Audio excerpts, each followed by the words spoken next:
հանդիսացող դատարանի կողմից եւ մենք այսօր այստեղ հավաքվել ենք, որպեսզի մեր բողոքի ձայնը բարձրացնենք տեղ ունեցող ապօրինության համատեքստում։ Նաեւ մենք տեսանք, որ քաղաքական բանտարկյալ Նարեկ Սամսոնյանը երեկ հենց դատարանի դահլիճում հայտարարեց անժամկետ հացադուլ։ Բոլորս գիտենք, թե հացադուլ դա ինչ է նշանակում եւ ըստ էության մենք պետք է փաստենք, որ հիմա ողջ ընդդիմադիր դաշտը ունի մեկ անելիք օր առաջ հստակորեն կազմակերպված քայլերով հասնել ոչ միայն Նարեկ Սամսոնյանի, Վազգեն Սահակյանի, այլև բոլոր քաղաքական բանտարկյալների ազատ հարձակմանը։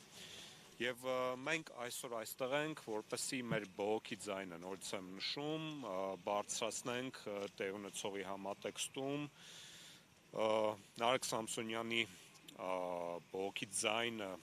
ավելի բարձրացնենք մեր հանրության, մեր հասարակական, քաղաքական ընդդիմադիր ուժերի համար եւ պետք է փաստեմ, որ այսպիսի միջոցառումները լինելու են ըստ էության շարունակական։ Նարեկ Սամսոնյանի հացադուլի վերաբերյալ տարբեր կարծիքներ են հնչում, մի մասը, որ անիմաստ է, նման քայլի գնալ, դա իշխանությունների ճնշման մեթոդ չէ, դուք ինչ գնահատական կտաք այս կարծիքներին։ Գիտեք, այժմ այնպիսի պահ է, որ ձեր նշած կոչերին ես ծանոթ եմ կամ կարծիքներին, բայց նորից եմ նշում, այսօր պետք է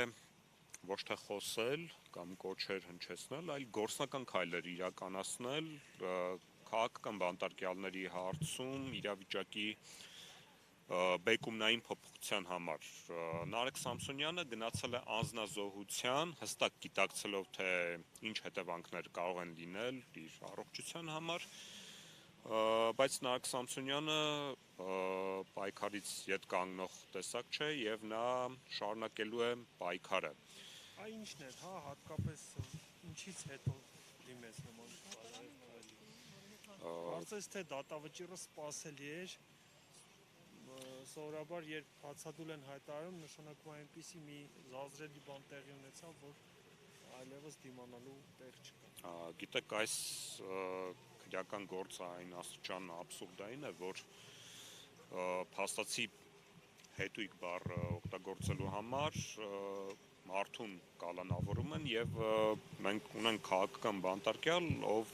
ամիսներ շարունակ բանտում է ընդհանրապես այդ բառը օգտագործելու համար։ Եվ իրավական որևէ հիմնավորում չկար կալանքը երկարացնելու ասպեկտում, սա իրավաբանություն չէր։ Ճիշտ է, ես ինքս իրավաբան չեմ, բայց անգամ իմ ոչ մասնագիտական աչքով այստեղ բացարձակ իրավաբանություն չկար, այլ կար հստակ քաղաքական նպատակադրում քաղաքական բանտարկյալներ Նարեկ Սամսոնյանի եւ Վազգեն Սահակյանին հնարավորինս ավելի երկար պահել խցում։ Շնորհակալություն։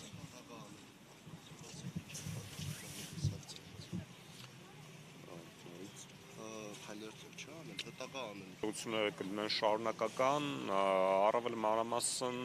ընթացքում կհայտարարվի։